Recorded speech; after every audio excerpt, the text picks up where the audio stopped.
This week's podcast is a little bit of history for me. Tyron Brant's in the house, and he's somebody that I first met in sport that was making a real difference. And back in those days, mate, you were playing in garments and jerseys, and you were a rugby specialist at the time. And it's really nice to get you to come in and we can chat some sport. You looking forward to that? Mate, I've been looking forward to this for a long time. I think I said to Ash before I came in, two old dogs doing our thing. We've been doing it for a long time, and it's an absolute pleasure. Mate, let's rip in.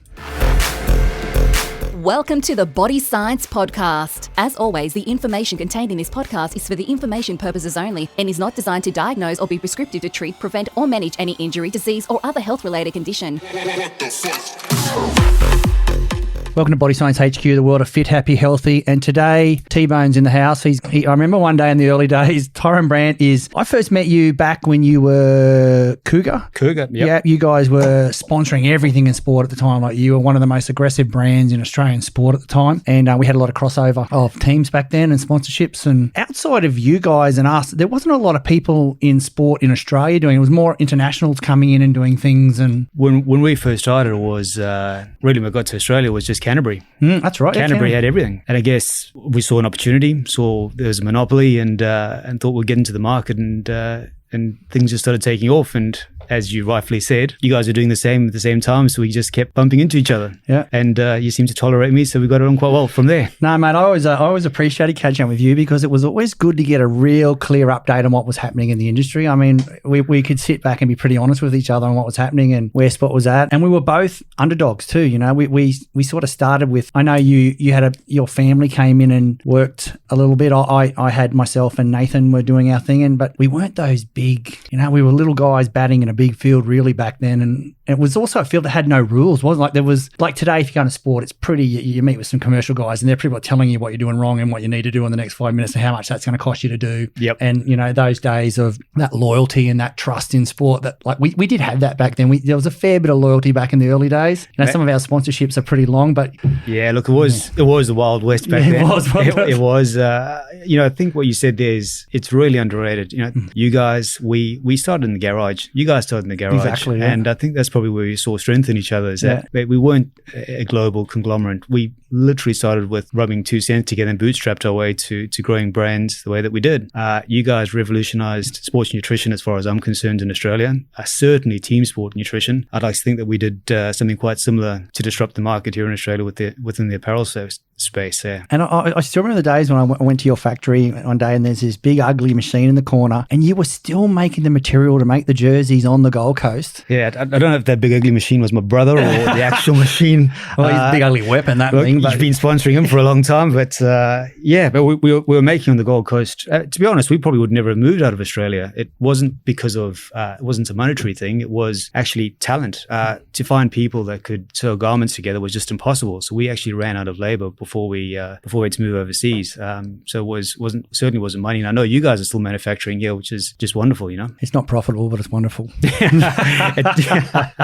It's a great story though. Oh mate, you just look at these brands that are killing it worldwide now, and you know that they can buy a set of stuff for $12, $15 out of. You know, we don't even buy our material for that. But you know, it's what you want to do and who you want to be in life. And I just remember back in those days when I remember saying to you, mate, there's these compression garments, and you said, oh, you're talking about skins, aren't you, mate? And I went, yeah. You go, and I said, there's all this science, but there's actually a lot of science and there's a lot of theories, not sports science, but science behind them. And I remember you looking me in the face and going, you do not want to get into garment manufacturing, Greg. In fact, I wish I could make nutrition. Yep. Mate, when we started at the time, there was 6 manufacturers, Canterbury being the biggest by far.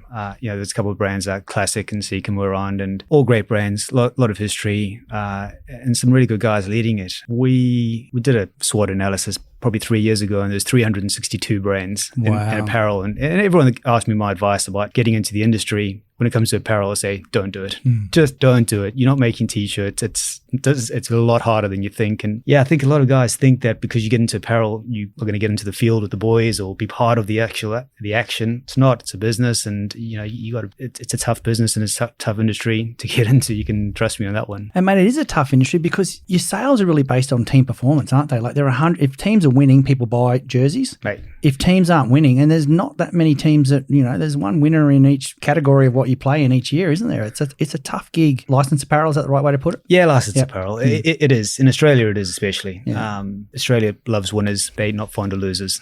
We hold winners in very high esteem, and you win a championship, you're going to sell a lot of stuff. You don't, you still got to pay sponsorship dollars. So, we've had years where we just had some awful teams that have just gone pretty poorly, and you still got to stump it up. And occasionally you have a team that goes well and wins something, and you got to make it work when they win. And then of course it comes when they do win, it comes with all the bonuses and speed to get to market and everything else that comes with it. So you look at the balance sheet at the end of the day and you go, oof, it's not your easy. P&L looks a bit ugly after your team has won. But look, you still got to love what you do. I think that's probably the most important thing. It's not about making money. If you didn't enjoy what you're doing, why the hell would you be doing it? And man, I look back on over the time, your different premises that I visited over time, and there's one thing: when you walk through the door, you knew you were in sport. Every place that you guys have ever had, it was sitting on the walls, it was on the tables, and that's one of the things we pride here at Body Science. And when you walk in here, we hope you feel what we do every day. And there's not many people I can look across the table and go, you inspired me in that place to stay in that place, because you walk in somewhere and you go, there's that jersey, the history behind that jersey, the people's names on the front of that jersey, yep. and the story that you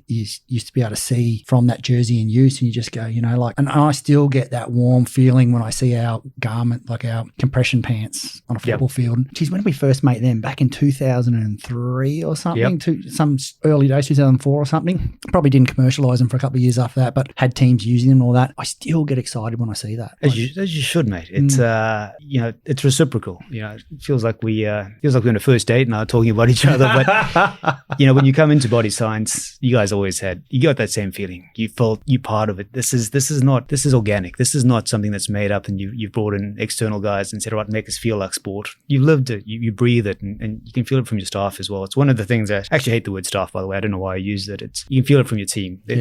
Unless they're invested in it, you're just not going to deliver an authentic experience. And we've had some terrific staff or terrific team members, and we've had some shit staff over the years. And mate, you don't know what you're going to get until you're in it. And all you can try to is put your best foot forward. And when you guys have knocked it out the park, and as I said, I'm immensely proud of a lot of the people that I've worked with over the years. And they've got to be part of the team to build it. And mate, let's dig into building your business. So you're the eldest of the kids? Yep. Yeah. And you grabbed that CEO role pretty quickly. Yeah, look, I left South Africa pretty young. I was born in Zimbabwean. Did boarding school in South Africa. Lived in the States for a while. Did the London thing, and then we came across. Big smile on his face when he said that. Everyone, just so you know. Yeah. Look, I was with the same girl the whole way through. So the smile is for probably just putting on too much weight when you're in London. But when we got here, we just looked for something new to do, and we started a company called World Rugby Network at the time, which was really putting players' CVs online and their videos online, because the internet was still pretty young in 98, 99. And looking back on it now, this dumbass, instead of thinking about it as using it for recruitment for jobs, I only did it for rugby players as a moron. And it slowly built up from there, and the apparel offering came and it grew, I guess, from there. But I worked with my old man when we started, and you don't get a better teacher, I don't think, than he was hard too, just quietly. It was. Yeah. Well, it still is. Mate, seriously, when's the last time you spoke to him? I haven't spoken to him for a while, actually, to be honest. Yeah. Well, you're lucky. I spoke to him before I walked in here. I'm sure arsehole was at the end of a text message, but look, he's old school. And I remember we had our first apparel contract in Japan we had to go over for, and I was 20, and my woman said, yep, you're going across to do the deal. And I said, look, it's Japan, they respect grey hair, and I don't have any grey hair. I might look like I'm 40 at that age, but he said, I don't care, away you go. So I ended up having to go to Kyushu Electric, it was, and they still got a professional rugby team actually. Lost my luggage, so I ended up turning up to a boardroom because we used Austrade to go in there, and they thought it was Australian government. So I fronted up to a Japanese boardroom full of executives in a government company in a pair of shorts and a t-shirt, and to try to sell them Cougar apparel. So I got the deal, which was good. I had them for a few years, and then I bullshitted my way through that one. But yeah, it was, I think because Dad came from the old school, he said qualified by experience. I didn't go to university. I left South Africa between that time, and I wanted to go to university, and He said, no, you'll get a QBE, qualified by experience, and you'll learn the hard way. But there was no silver spoons, mate. It was, as you know, from those days, get behind the machines, working weekends, weekend, sweep floors. Yeah, you had to earn your stripes there. And it's something that, I respected, and rightfully or wrongfully probably get my kids through the same sort of way. I love that way too. And there's a lot of reverse engineering of success after that. Like you guys started pushing back out through the world during that period as well when you jumped on. Yeah, I've always seen the world as an opportunity. I still do. I don't like just having borders around, and the more you travel, the more you realize there is just opportunity out there, not just in apparel, just in everything. And more it's about the people you know. I do have a tendency to be quite black and white with things. Guys that I do like. We have long-term relationships. Guys that I don't, I tend to burn the bridge pretty hard. Yeah, fair enough. Which can be polarizing, but mate, I know I sleep at night, and those that I want to be associated with, and I'll make sure I am, and those that I don't, well, I don't need to keep that bridge in place. I won't use people. I won't use it if it can benefit me financially or personally, if I don't like them. Simple as that. So I think that's probably why you and I have got along for so long, is that you're pretty similar. Like I know who you like and who you don't like, and you talked about right in the beginning of it, loyalty in sport. I think in those days, there was some loyalty. You knew who the guys were. You knew them personally. You knew their families. Mate, I think that's a crock of shit these days. Anytime a sporting organization makes an announcement that says "Welcome to the family," you can pretty much highlight that as absolute crock of shit. There's no such thing as welcome to the family when it comes to sponsorships in sports. Doesn't mean there's not good people.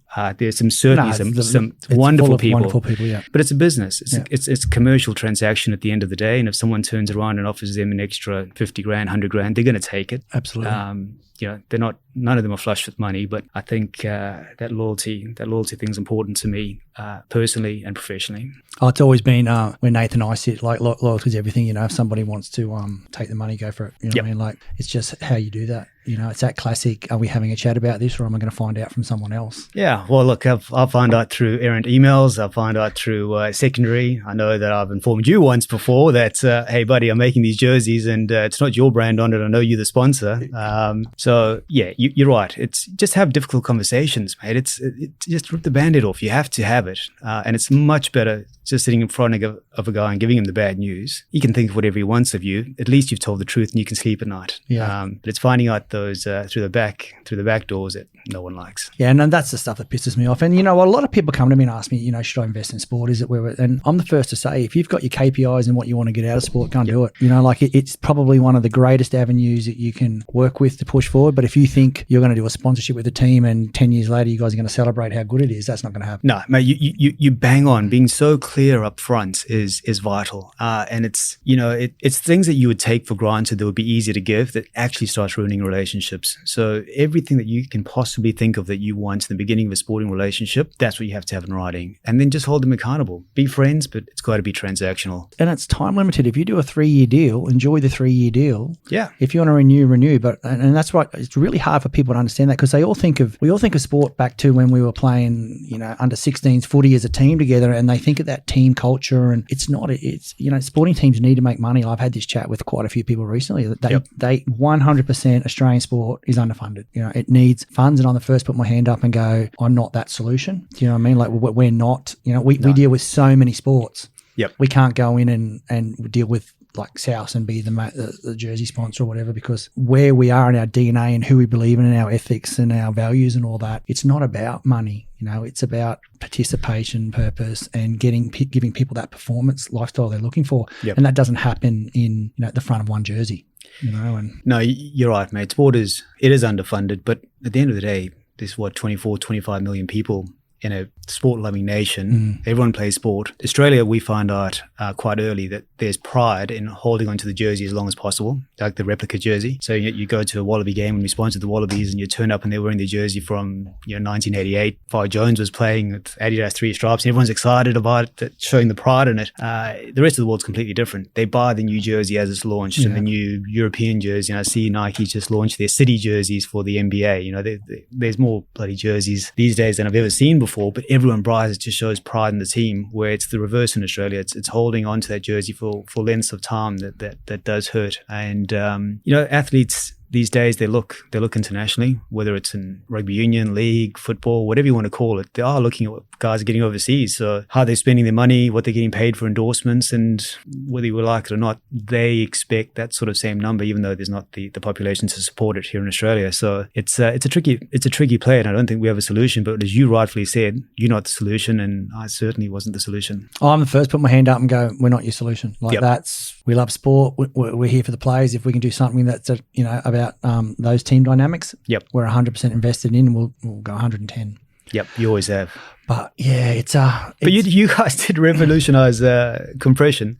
I think that's the only time. I don't think we disagreed on it because we never got into compression from a Cougar or BLK perspective. But I do remember, we were limited to the size of our logos on our garments because God bless the merchandising people. It's got to be X centimeters by X centimeters, and those rulers came out and you had to remake and all that bullshit that went along with it. And lo and behold, Body Science comes up with a compression with full length down the leg, Body Science down the arms, done everything else. How awesome were those days? Oh, they were awesome. Yeah. That for you guys. Yeah, I had some awkward conversations of, seriously. And I think at the time, you used to ring me up and say, I'm going to report you to so-and-so because you, fuck you, or pardon me for swearing, fuck you, Greg. But like, seriously, I just paid millions of dollars for that team and I would just piss myself laughing. But that's the relationship we had. Of course, mate. And, they would go, hey, Tyron's told me about this. I said, yeah, he just told me half an hour ago. I thought it was funny. Hey, like his...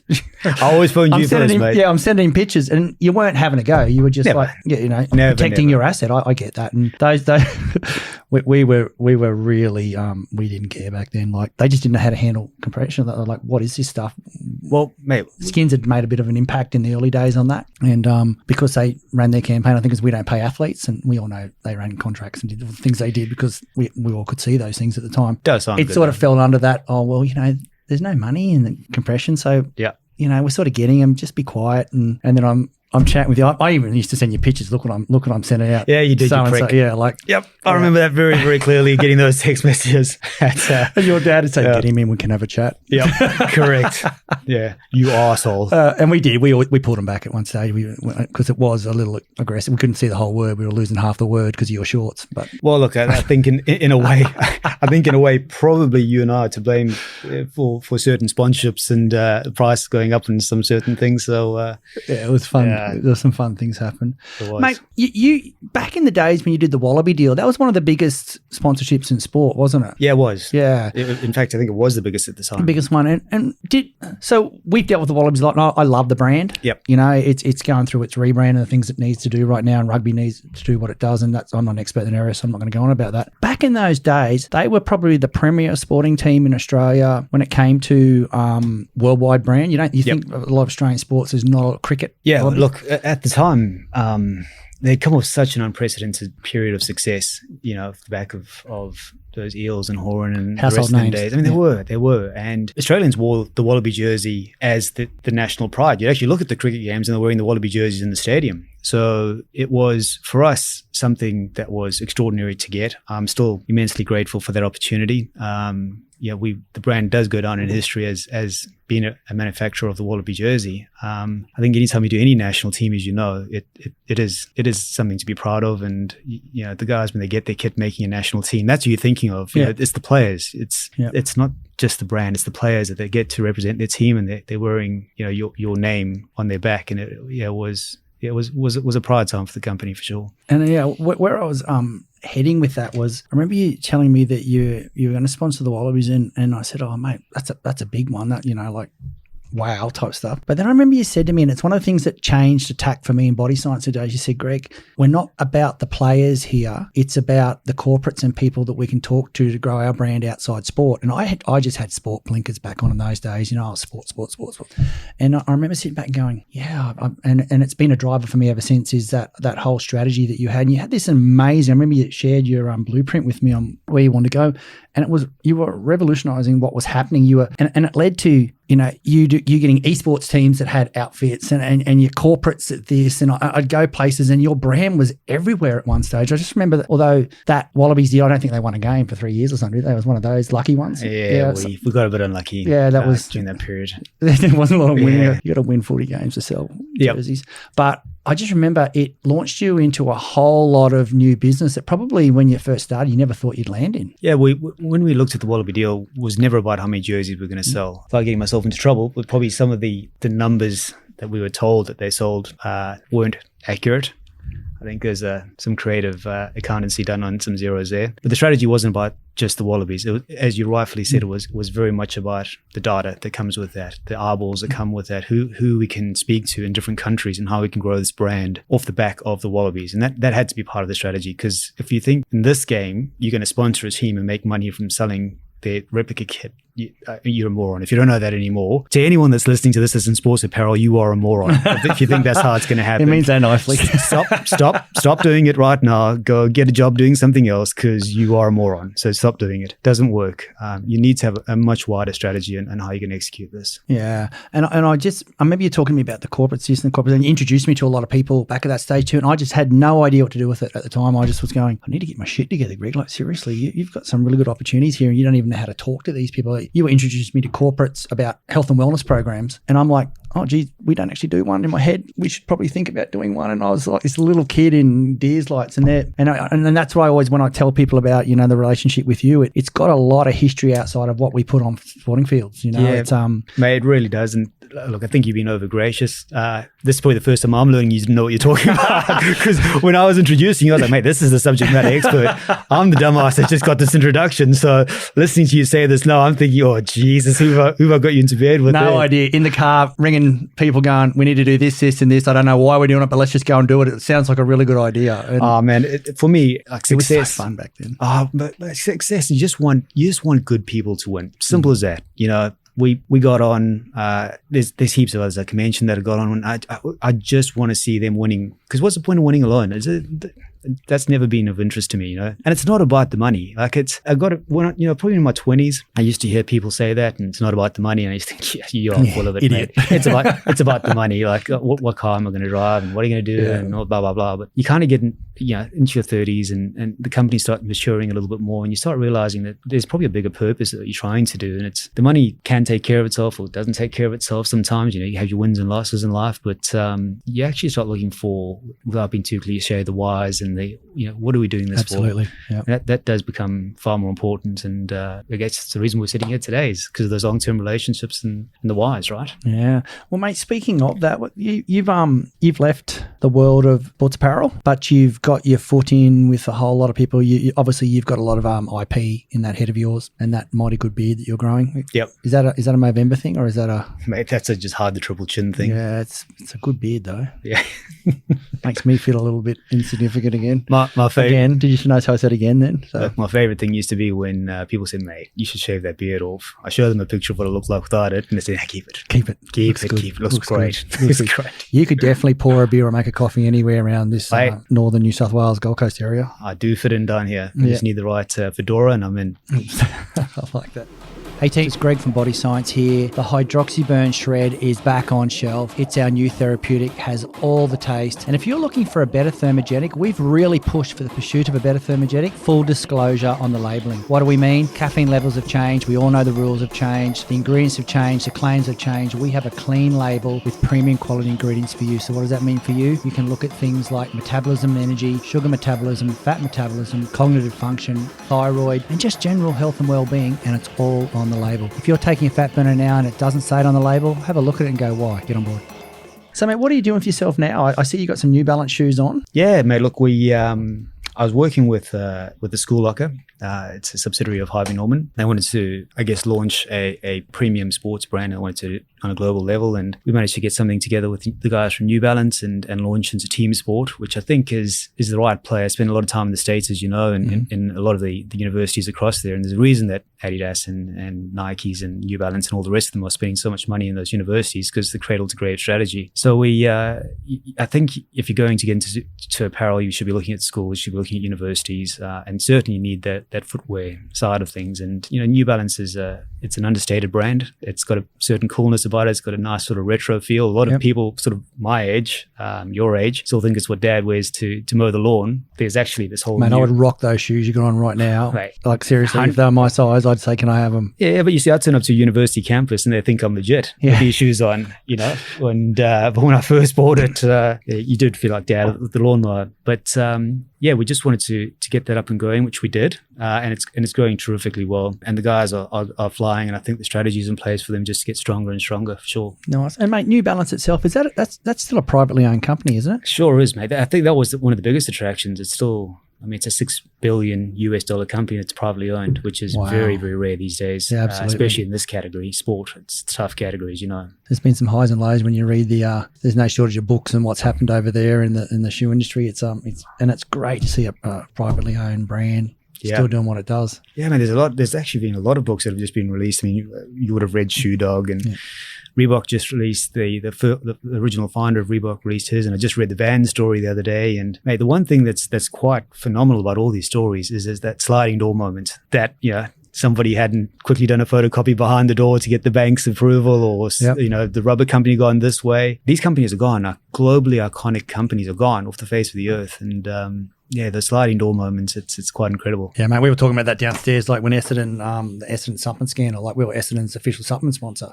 Yep. And do you think someone would say that Body Science was okay and they don't do injectables? Like seriously, we went through a world of hell when that came out in sport. That's probably one of the closest times that Nathan and I have gone to the doors are gone, like the doors are locked up. Yep. It's all over. And it was devastating. And that was probably a guy that started a sports nutrition brand, sort of had a bit of fun. Then it started to be successful and he was still having a bit of fun, and got a little bit more successful and he was still having a bit of fun. That was the real moment in my life where I had to actually pull my pants up and go, I need to think about what I'm doing now and where we're at, and look at strategy and things. And because I remember sitting in the corner rocking going, oh, fucking hell, like seriously? Do you think they were calling us? They weren't calling us. Like they weren't even talking to each other. The last thing they were going to worry about was us. And at the time, you know, we'd been in sport for, when did that happen? Was that 2008 or something? I don't know. I can't remember. Around about there. We'd been in sport for ages. Yep. And it had just been a dream run. Yep. You know, and I'm sitting there going, shit, I've got some big calls to make in my life right now. And Nathan was an awesome business partner back then. We sat down and you know, had that sliding door moment you talk about, and never look back. Like it's been unbelievable, changed the way we do things, and it's probably I grew up that day.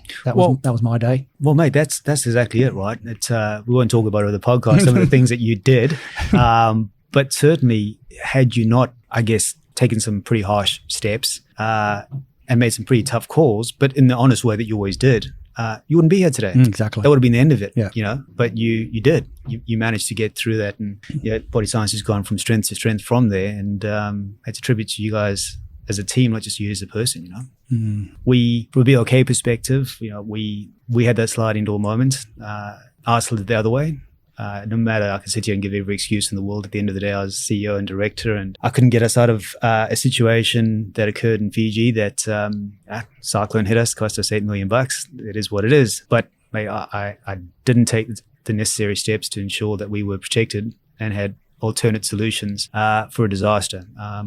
And that was our sliding door moment, and it whacks you. So, you know, when I think you were one of the first people I spoke to after it all went down and what we went through, and I came in here and we sat down in your boardroom and just had a bit of a chin wag about shit and laugh and what does it all entail in terms of success in those sliding door moments. And mate, as much strategy as you put in place, as much structure as you put in place, there's things that can go wrong, and it's what you do at those moments that I think define you. And you know, some things not going to go your way, but it's how you dust yourself off and keep moving forward, and hopefully put your head on a pillow at night and sleep easy. And mate, it was if you ask me, that was, and you copped a fair bit of shit over that too, actually. There was a lot of people that were very mouthy about you personally around that, and I didn't get it. Like it was, you took your manufacturing to Fiji, not China. You went to Fiji. Fiji's, for those people that don't know, it is classified as a third world manufacturer in what it does. You went over there, you built infrastructure. You basically, in Fiji, when you work with the Fijian area, you basically feed that core part of the country.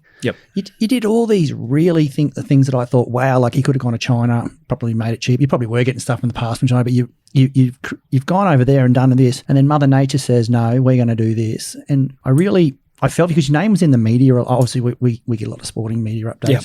And I just thought, what? I didn't get what was going on. Like I totally, and I remember you came down and you had a chat to me about it. And because I think I reached out and said, what's going on here, mate? Yeah. Like you are getting hammered over something that happened from a natural disaster. Yeah, look, you just got to wear those things, you know. I know when you wear the director's hat, people need to get that that doesn't just come with the glory of putting it on your Instagram profile. Like it's got a real reason to do it. But yeah, look, you got to own it. It's as simple as that. You know, when we built it, I can tell you my folks were still involved and they were in that factory. And anyone that worked with us at the time, they would tell you they were first ones in those doors at 5 a.m. and they would leave at midnight. It was ridiculous setting up those factories. I'm talking about for months. They actually lived in Fiji while we were setting it up. No one would have worked harder to get that thing set up. We employed 400 people, and when that cyclone hit, it was the largest cyclone in Fiji history at the time. Our actual main aim, Kim and Melinda, as my folks, got medevaced, airlifted out of Fiji to Australia, and our whole focus was keeping people's in houses. Because there's 400 of our team across there that they got no money as it currently stands. It was how do we ensure that they are in houses or in hospitals and everything that's required. And you know we gave our backup generators to the government to use for power stations and all that sort of thing. So you know you thought you were doing the right thing at the time, but when it turned, and there was a healthy dose of tall poppy syndrome. I'm not on social media. I have an Instagram account to make sure my kids behave themselves, but there's no post from me. LinkedIn, I've got an account, but you find out really, really quickly who your friends are and who's bullshit. It's again, this is not about making it about me at all. You know, you have to warn. I've paid for it. There's no two ways. So once you paid your dues, you can actually then speak, I think. And I paid my dues, and I can honestly tell you that when shit goes down, you watch the rats jump off the ship, mate. And was always going to stand up and cop it.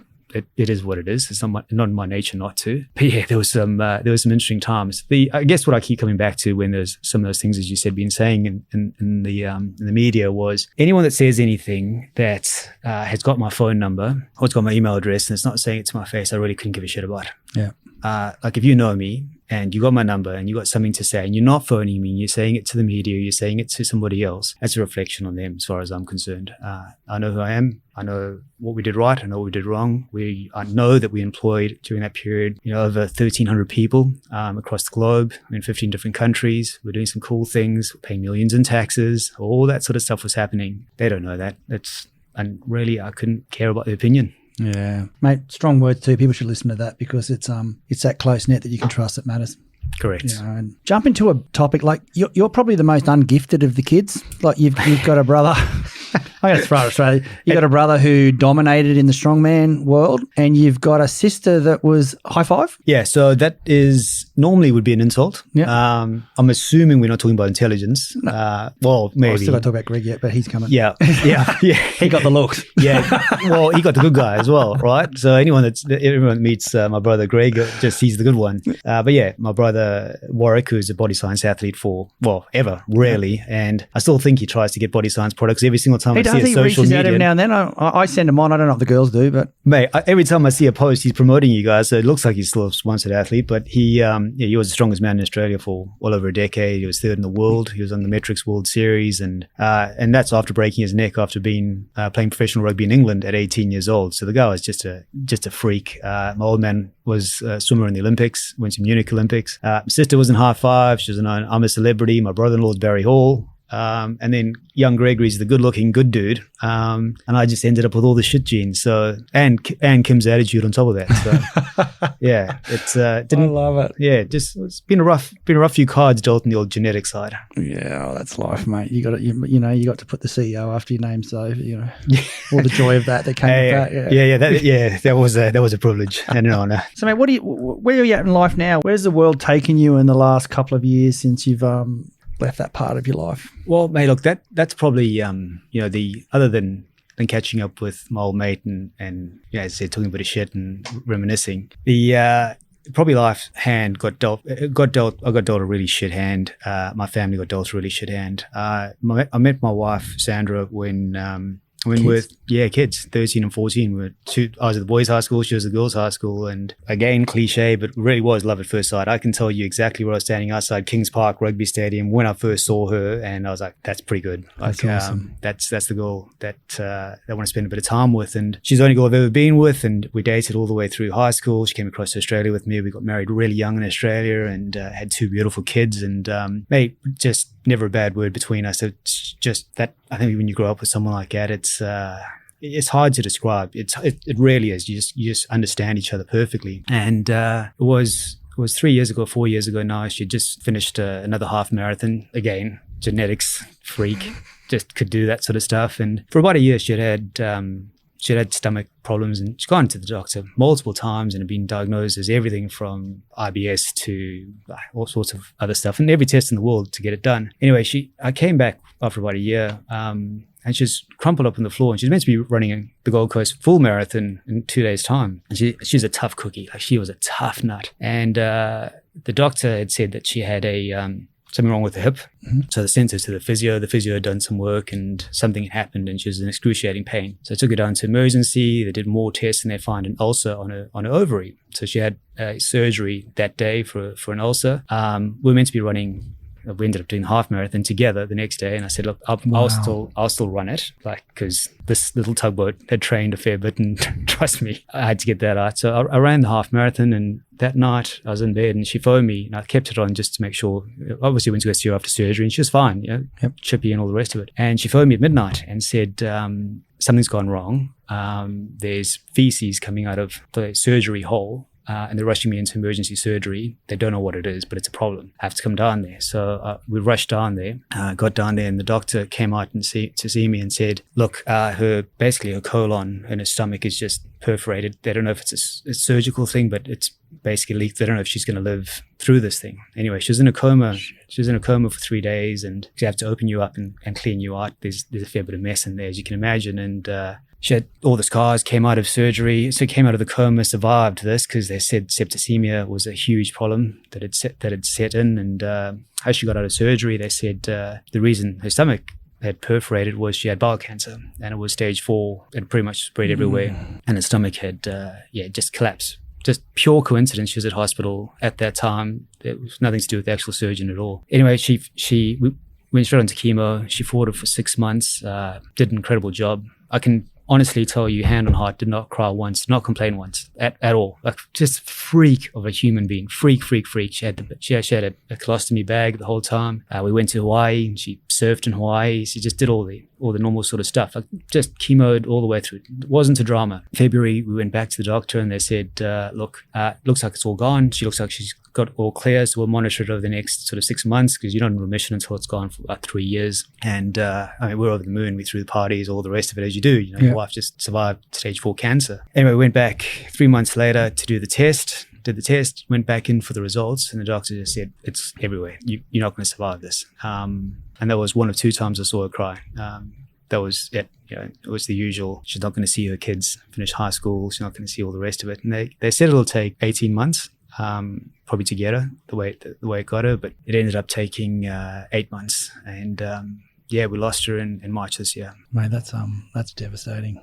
Yeah, that's I don't even know what to say right now. I'm just and I know that story, and I'm still don't know what to say. Yeah, one of the reasons is, as I reached out to you, especially about getting on here, was she was very much like me, not on social media. She was under the radar. You've met Sandy, obviously. Yeah. Nobody disliked her. She just was. I always thought she could have done better, but I didn't want to be rude at the time. Don't you worry. Yeah. I made sure I locked her down at every stage. Got engaged before she realized, got married before she realized, and knocked her up before she realized what she was sleeping with. But for some reason, she was infatuated, and she was a sick girl from that perspective. I knew how much I was batting above my weight on that, but she just was universally loved by everyone. It was incredible, and the strength that she showed through was was amazing. And as I said, she wasn't in the media. She didn't want to be in the media. She was always happy to celebrate everyone else's win. That was just her personality, making fuss about everyone else and hated it about herself. But she then took it upon herself when she got this diagnosis to really start things like getting on podcasts and Instagram videos and all the rest of it, not knowing how to do it, just to, I guess, raise awareness of bowel cancer, because it is a terrible disease. It is. Like all cancers are shit. There's no ranking of which one's the worst disease. I just want to state that out there. I think anyone that does that's sick. But bowel cancer is particularly shit from a young person's perspective, because people don't test for it. And the usual test is when you're 50.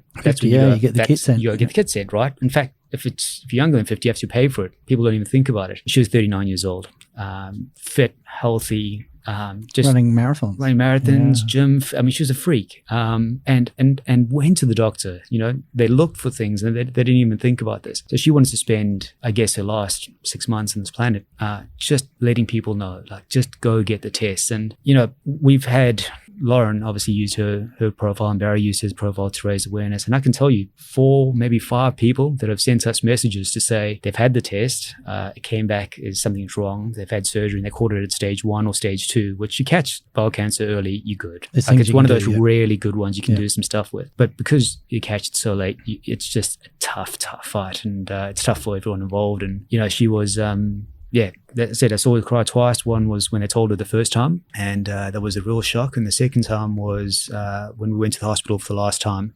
She was just one tear. I mean, you can see I got goosebumps on it. She just said that she's had enough now. She'd had 6 surgeries, 4 or 5 rounds of chemo, and, you know, the weight was just dropping off, and it was just consistent pain. I think she was living for me. She was living for the kids. She wasn't living for her, because she was in too much pain, you know. And she just said, look, no matter what the results are from this last test, that'll be it. But to have to tell me, I guess, that's it. That's the second time she cried, and that was about it. Mate, that's an amazing human. Yeah, she was, mate. While we're here, like, and for those people out there that, you know, a lot of us haven't suffered like that. That's suffering. Like, I'm going to use that word if that's okay to use. I hope you don't mind me using that word. How did you change from being a CEO driving a worldwide concept to now I've got 2 kids, I'm a dad, I'm a mum? Mate, the truth, I never saw myself as that worldwide CEO. I saw myself as a dad and husband. Yep. But you know what it's like. Things happen around you. You know, I don't want to be in the media. I don't want to be a celebrity. I've never had that fuss about me. It's, I actually don't like any sort of fuss being made. So the change, if you want to call it that, wasn't big for me to become that single parent at all. You know, I'd always taken my family first, and that was, whether it be parents, whether it be brothers, my wife, my kids, that's who I am. The other side is just things. You know, it's people talk about what's it like to build up this baby that was cougar, or to build this baby that was BLK, and what's it like to lose that. It's just things. Like, for me, it's always just been things. You know, it meant something at the time, but in actual reality, you know, we go around once, and the important things in life are those family, are those friends, and those relationships. The rest of it, anyone can make $1 if they really want to. But to build up those genuine feelings and relationships, it wasn't hard to make that change, because there was no change to be made. Mate, I love that. I truly, truly love that. And for all you young people out there that are driven by the wrong reasons, you need to sit back and have a good listen to some of the why here, because it's those things that dictate how you are for the rest of your life. And, mate, if we want to know more about bowel cancer and where do we go? Right, Bowel Cancer Australia, it's the best place to go. Like, it's just get tested. You in your 20s, you in your 30s, just get a test. It's an ordinary test, not going to lie to you. You got to go have a shit and get it tested and put it in the fridge for a day. Yeah. Oh no, mate, that's you. I don't know who told you that. But shouldn't it be in the fridge? There's I'm not eating at your house ever again. But yeah, it's an ordinary thing. But I can tell you, when your wife's 24 kilograms and dying in your arms, it's a pretty easy thing to get done. Yeah, so true. Words never better said. Just get it done, mate. Yeah. Did mine this year just quietly. Good man. But I'm in that 50, they want me to do it category. And you were saying that earlier, that we don't talk about it under 50. That's an interesting thing, isn't it? Just doesn't happen. Yeah. Just doesn't happen. In fact, the doctors almost still couldn't believe it. You told the nurses what she had, during the chemo. Everyone just takes it. It's a while, but it's actually becoming now a lot more prevalent in younger people. So Bowel Cancer Australia is making quite a big push to say, hey, probably the government's a little bit, or the medical board, or whatever it is, a little bit outdated with this. Start getting tested earlier and look for those symptoms. And it's got to do with diet, mate. You guys are the experts in supplements and nutrition. You know where the world's gone in terms of artificial shit that they put into things. Like, that's going into bodies from young ages these days, and it's going to have a detrimental effect. Multiple times a day too. Multiple times. It's going to have detrimental effect on you somewhere, right? Sometimes genes just get you, but just be on the lookout for that. It's that thing too, mate. The gut, like as advanced as we are in medicine, we still don't get the gut. The gut is an amazing, incredible. Well, there's how much debate right now around what's driving you. Is it the gut? Or is it the brain? Yeah. They talk about it as the second brain. Yep. The bacteria and what it's doing in there and keeping that healthy biome is just becoming more and more important. And there's still so much to learn about it.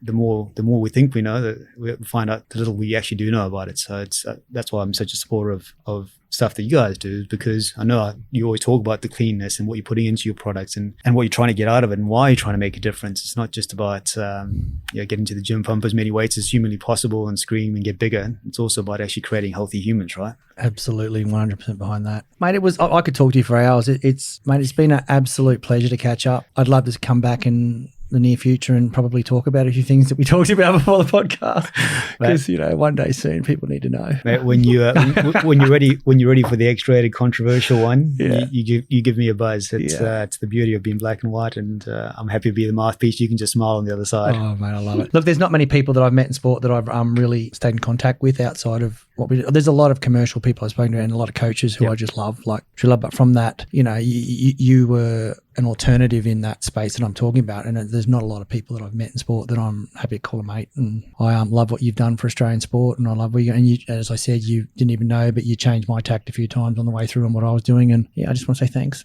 Mate, I'm truly humbled, and I do appreciate it. This does feel like a first date, Ash, but I think we better stop before we start hugging or something, right? I'm just going to say that beard's good again, seriously. It is Movember. Get out there and donate in Movember, kids. But absolutely. Go and get a bowel test. Thank you, Greg. Thanks for the opportunity to spread the message, mate. Not a problem, mate, and love the family. Thank you.